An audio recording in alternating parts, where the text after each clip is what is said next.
This is the new full-frame all-rounder from Canon, the EOS R6 Mkii.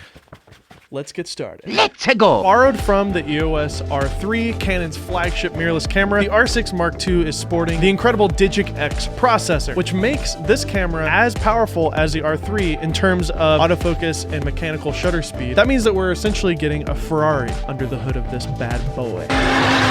What makes this camera so special? Well, if you watched our previous video comparing it to the A7 IV, I believe this camera from Canon really fights well with other mid-range cameras. And up until this point, Sony has owned it with the A7 IV. Price point of this camera is $24.99, and at that bracket, we have many options from many competitors. Fuji, of course, has the X-H2S, which is comparable in terms of video specs and performance. Sony has the A7 IV, and Panasonic with the S5. And based on my experience using this camera, I've found this camera to be a great all-arounder for both photo and video, but it is lacking some things as well. So first, let's start with the negatives. I'm gonna keep beating this drum until Canon listens. I think you all know where I'm gonna go with this, but number one, on the body, we have again the awful, tiny, breakable micro HDMI port. Here we go again. At this point, I think it's embarrassing. Canon needs to change. Sony has to put a full-size HDMI camera and see why they can't do it. Don't have the capacity. Figure it out. This camera is able to output a ProRes RAW signal, which is certainly impressive. And while we're on the topic of the sensor, this is a 6K sensor for video shooters. If you're a photographer, that's 24.2 meg. We're talking to video shooters, right? So I don't have to go into detail about photos. No.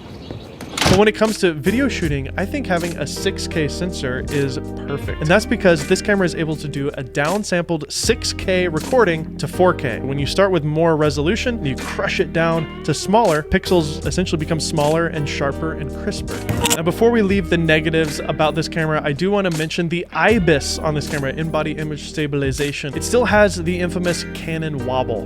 When we compared this camera to the A7 IV, we saw a lot of kind of warping and wobbling going on when we would use this camera in the IBIS mode compared to the Sony camera. Of course, Sony doesn't have as drastic of an IBIS, so it's not as stable as other platforms. So they've basically solved that issue with their Catalyst Browse software, which, if you're not familiar with that, is amazing. I would love to see something like that from Canon. I don't see why they couldn't implement some sort of post-production stabilization method using gyroscope data in the camera. But Canon, please go into the software, tune it, make it better.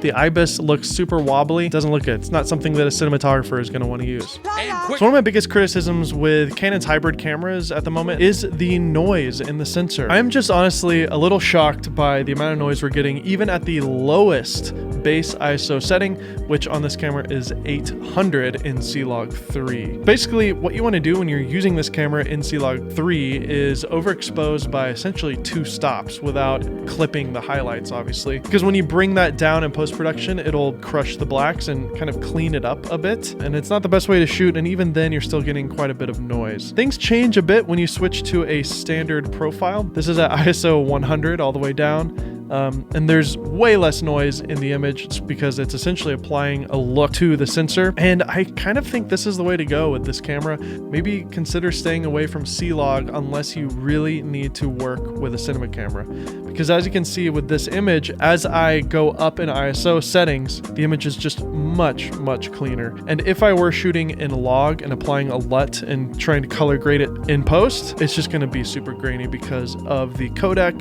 and because of C-Log 3 just not performing in the way that it needs to, in my opinion. If you are using this camera for video and you can get away with it, I would consider shooting in a neutral picture profile, not log. Now onto the good things about this camera. First off, I love how it feels in the hand. The grip on this camera is one of the most comfortable grips I've felt. I handed this to my good friend Connor McCaskill, Hey, howdy guys. who's a Canon shooter but also shoots on Sony and other cameras. And as soon as he held the grip, he was just like, feels like home. And I agree. They've even included a little custom button here, which I really like. The dials on top are also great. I think that it is odd that Canon seems to place their on-off switch in different positions on every camera, and the photo video switch is off to the left, which I like having that. You can shoot your stills at a higher shutter speed with a different picture profile, with auto white balance, for example, and single autofocus point. But then you switch to video and it goes to continuous autofocus, zone tracking with a Canon log setting, shooting at 1/50th of a second. By the way, Canon, come on, give us shutter angle. That'd be great. 180 degrees, please. That'd be nice. I'm not kidding. Listen.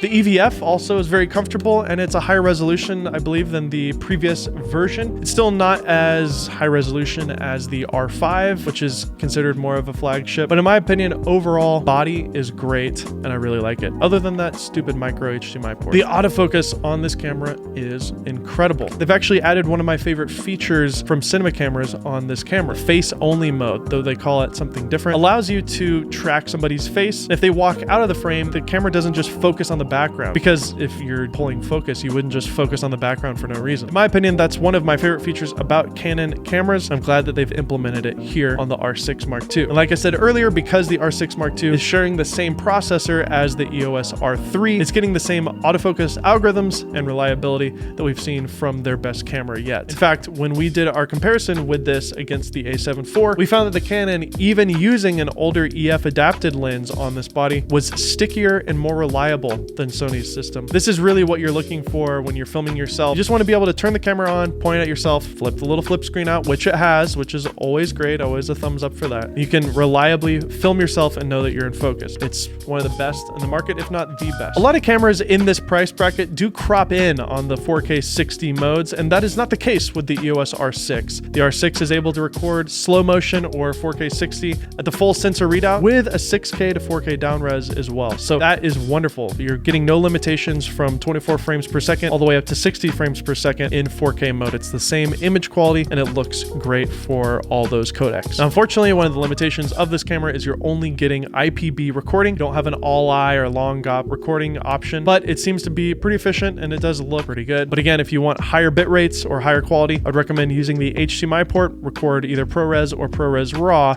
out of the camera. We don't have an Atomos recorder to do those tests. And to be honest, I think using a camera like this kind of defeats the purpose of just having a small compact body if you're going to rig it out with a big monitor and recorder and all these things, but it's there if you need it. But I do think there's a limitation with this sensor, and all of the hybrid cameras from Canon, including the R5C, which is a camera designed for cinema hybrid shooters, still is shooting C-Log 3. I think that's the biggest limitation with using this camera for video. We have very limited dynamic range on this sensor. It's around 11, 12-ish stops, according to Gerald Undun's video. It's definitely better than a traditional cinema camera in terms of low light performance, but when you compare it to other camera companies, I'm seeing much more noise in the shadows with this camera. Is it the sensor? Is it the processor?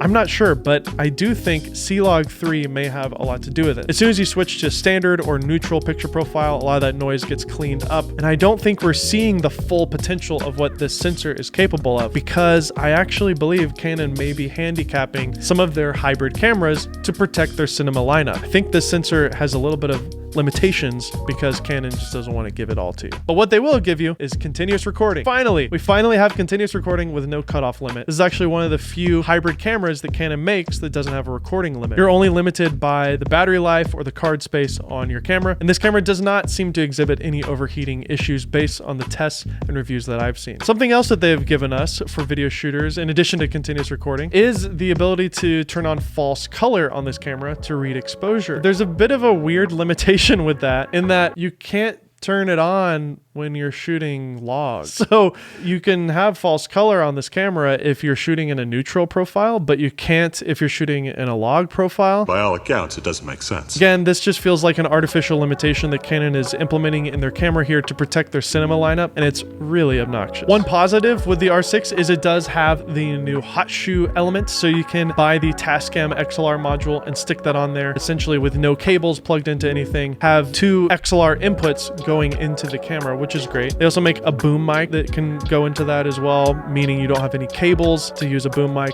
That's great. Chris Haggerty and myself are both very video focused. He's a cinematographer, I'm a YouTuber. Woohoo! But let's be honest, a lot of the video specs here are great, but I do think this camera is more suited for photographers, because when I've tested the photos in this, they look incredible. The features on this camera, including the IBIS for photography, even though the IBIS is bad for video, is excellent. This camera, in my opinion, is the ultimate 5D replacement. If you're still shooting photos on a DSLR like the 5D Mark IV, which I know many people have been holding off still to this day from switching switching to mirrorless. And even if you're using the old R6, I think it's time to upgrade to the R6 Mark II. In my opinion, this is a great price and a true workhorse of a camera for somebody who maybe takes wedding photography, event photography, somebody who's just doing a lot of work and taking a ton of photos. This camera is going to be incredible. But for us video shooters, is this the right tool? Well, if you're starting completely fresh and you're watching this video considering buying a camera and you don't have anything in this price bracket, or you're ready to upgrade to kind of the mid-tier cinema world, I don't think this is it. I think the Fuji X-H2S has a lot to offer for filmmakers. I think the Sony a7 IV has a lot to offer for filmmakers and content creators. And in my opinion, this camera just kind of falls short in a couple of categories that I find really important compared to